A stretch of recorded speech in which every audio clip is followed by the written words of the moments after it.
أهلا من جديد. مريم لعبة إلكترونية أثارت جدلا واسعا على مواقع التواصل، ووصل هاشتاج باسمها إلى قائمة الأعلى تداولا في دول خليجية عدة من ضمنها الإمارات والبحرين والسعودية. أما الجدل حولها فجاء بعد تجربة بسيطة للعبة هذه اللعبة التي تتضمن طفلة صغيرة تسمى مريم، تاهت عن منزلها وتطلب من المستخدم مساعدتها للوصول إليه. أسئلة شخصية تطرحها مريم على المستخدم أثناء مساعدتها للوصول إلى منزلها، من ضمنها أسئلة شخصية وأخرى سياسية. نتابع جزء من طريقة اللعبة.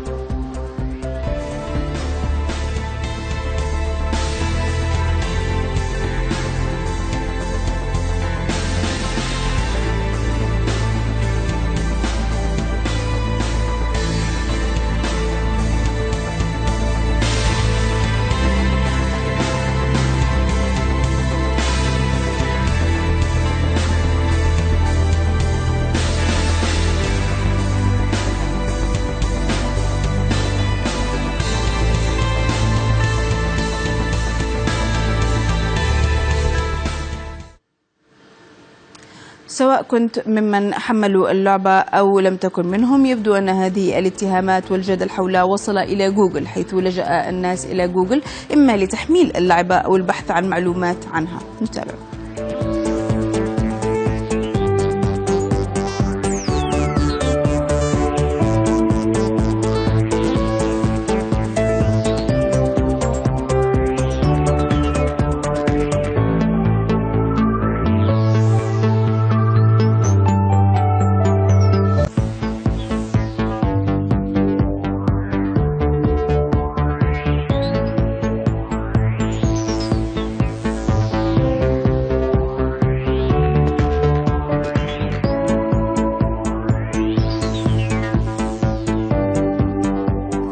وللرد على الجدل الذي صاحب إطلاق لعبة مريم من الجبال في السعودية، ينضم إلينا المبرمج المعتمد في بحوث الذكاء الاصطناعي وإنترنت الأشياء سلمان الحربي، وهو مطور لعبة مريم. أهلا فيك معنا يا سلمان. كيف بترد على الاتهامات الموجهة لمريم أو للعبة؟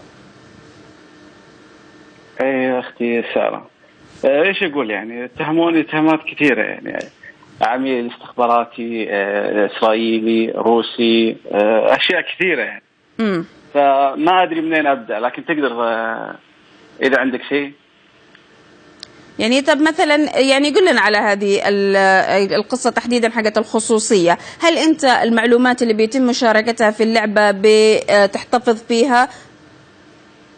اللعبة بداية اللعبة راح تطلب الاتصال بالإنترنت لأخذ المعلومات، سيناريو القصة أو القصة، وبعد ذلك خلاص حتى لو فصلتها من الإنترنت راح تستمر اللعبة. جميع المعلومات التي في اللعبة سواء الاسم أو العنوان راح تحفظ في اللعبة. طبعا علشان تحاور اختصارا، مثلا علشان أحاورك لازم أخذ اسمك. أقول نعم. سارة هل تريدين تذهبين؟ لازم أخذ اسمك، لازم أطلب اسمك. طيب والعنوان؟ العنوان الهدف منه انه هل تريد العوده الى المكان اللي كنا فيه او زي كذا، تستخدمه في اسلوب الحوار يعني في الاجزاء المستقبليه. لكن بالنسبه للعنوان اقدر يعني اخذه بطريقه ثانيه، مو لازم اقول له اكتب العنوان او الشارع او البيت، او اقدر اقول له حدد موقعك. جي بي اس. طب ليش كمان في أسئلة سياسية يا سلمان؟ يعني مثلا في سؤال عن الأزمة مع قطر، يعني هذه غلطة في البداية، وحنا في البداية ما كنا متوقعين النجاح هذا الكبير شاهدناه، وما ركزنا في السيناريو السرد القصصي. كانت من ضمن الفقرات انها سمعت شيء في الراديو. طبعا الراديو ايش راح يكون فيه من اخبار؟ طبعا لازم يكون في خبر دارج بين الناس او ناس كثيره تسمع. فكتبنا من ضمنها دول الخليج وقطر. طبعا المعلومات مستحيل راح اطلع عليها نهائيا، المعلومات كلها في الجهاز وما راح تطلع نهائيا. نعم. طب سلمان، يعني بس كمان سريعا، في اتهامات لك، يعني في ناس اتهموك انه انت بتاخذ هذه المعلومات وبتستغلها وما الى ذلك، وفي بعض الناس قالوا انه الحملة هذه كلها انت وراءها بهدف دعاية للعبة. لا اختصارا، طبعا الاسم والعنوان ايش الفائدة مني؟ يعني ما فيها اي فائده، يعني الاسم والعنوان تقدر تعطيه اي تطبيق. ما منها اي فائده يعني. وبالنسبه يعني اشوف الاتهامات كثيره، يعني مستحيل راح ارد عليها كلها. اي بس هل هي دعايه برضو للعبه؟ لا مستحيل تكون دعايه. هي اللعبه سر نجاحها انها اتت بعد الحوت الازرق. نعم. طيب. والناس فكرت انها هي الحوت الازرق، وطبعا اكيد اي لعبه رعب راح تاتي بعد ذلك ايضا راح يفتكرون انها الحوت الازرق. نعم. طيب إذا نحن بنشكرك على هذه المداخلة، وأنت بتنفي طبعا أي شيء من الاتهامات الموجهة ضدك من انتهاك للخصوصية باستخدام اللعبة. كان معنا المبرمج المعتمد في بحوث الذكاء الاصطناعي وإنترنت الأشياء ومطور لعبة مريم سلمان الحربي.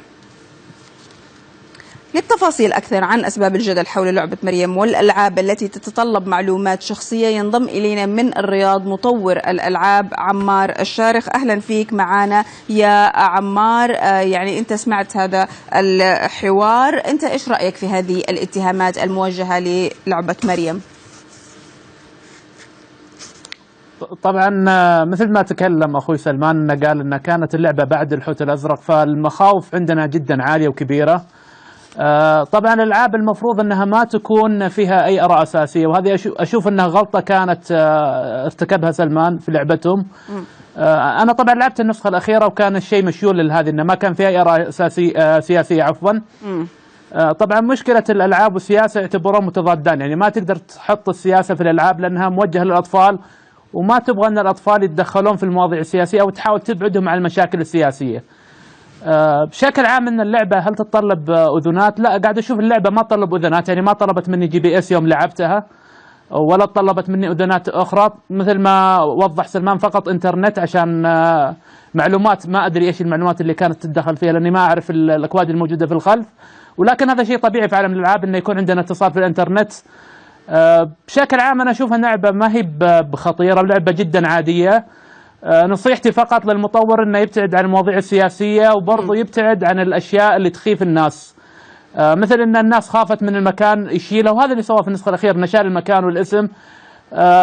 بقدر الامكان يحاول انه يقلل الخوف من الناس عشان ممكن اللعبه تستمر في نجاحها. نعم. طب عمار، يعني انت بتقول انها لعبه عاديه زيها زي بقيه العاب، ايش سر هذا الجدل الكبير اللي صار والتحذيرات والناس صارت تقول انه بيطلبوا رقم الاحوال الشخصيه وما الى ذلك؟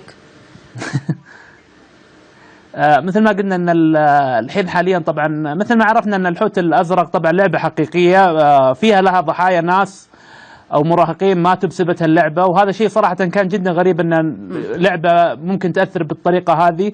فالمجتمع عندك متخوف. اللعبه ارتكبت بعض الاغلاط، مثل انه كان سال انه مثلا عن المكان، فهذا شيء مخيف بالنسبه للناس انك تسال عن المكان. برضو انه طلب راي سياسي، وان هذا شيء برضو مخيف. الاخافه هذه مع الاحوال الماضيه اللي كانت كلها انتجت بيئه خصبه انه يكون في ترند وتحذيرات والاشياء هذه اللي تتوالت معاها. نعم. أنا طبعا لاحظت أن في الحساب الرسمي أنه تم النفي على كثير من التساؤلات، وهذا واضح أن الفريق أنه ما يبغى نوع من هذا الدعاية. لكن خلاص أنك صعب أنك الغلطة اللي ارتكبتها في البداية راح تستمر تبعياتها. يعني الآن بتظل الناس تتكلم حتى لو أنك صححت أخطائك أو أنك حسنت في اللعبة. طيب عمار، نقطة كثير الناس ذكروها اللي هو الموقع، وانت الآن ذكرتها كثير. هل لما نواجه أي لعبة إلكترونية تطلب مننا تحديد الموقع أو مثلا السماح للGPS بتحديد موقعنا، هل المفروض نطلع من هذه اللعبة ونحذفها؟ بشكل عام صعب اني اجاوب على هالسؤال. طبعا هو يعني الصلاحيات كثيرة تطلبها الألعاب، احيانا تكون لها سبب واحيانا تكون بدون سبب. الملاحظه ان كانت ترى لعبه مريم ما طلبت اي تحديد للموقع، فقط طلبت ذكر الاسم، وهذا اللي كان تم استيائه. في بعض الالعاب تحتاج الGPS عشان انها تستخدم اللعبه في الGPS الاسباب اخرى. طبعا هذا النوع الالعاب نحذر منها الاطفال، نحذر منها حتى الالعاب كاشخاص كبار ممكن نحذر منها. لكن في العاب ممتعه وتستخدم الGPS، في العاب ممتعه تستخدم الكاميرا. لكن بشكل عام لازم نحذر من نوع الألعاب هذه، وما ما نستخدم النوع من الألعاب إلا بعد ما نعرف الشركة أن هل هذه الشركة من مكان معروف، الاسم معروف، عشان ما نعطي صلاحياتنا لأي أحد. أبسط مثال تويتر قاعد ياخذ اللوكيشن عندنا، راح ياخذ معلومات كثيرة من الموقع، ياخذ اللي عندك اللي هو الدخول إلى الذاكرة والكاميرا، أشياء كثيرة. لكن لأن احنا واثقين في شركة، مثلا كمثال شركة تويتر أعطينا البيانات هذه، فهي البيانات حساسة، صعب إن ما نعطيها لأي أحد، وصعب نعطيها أي أحد. نعم، فهمت عليك. يعني هو صار موقف صعب هذه الأيام. بنشكرك على هذه المداخلة. كان معنا من الرياض مطور الألعاب عمار الشارخ، وتحدثنا عن لعبة مريم.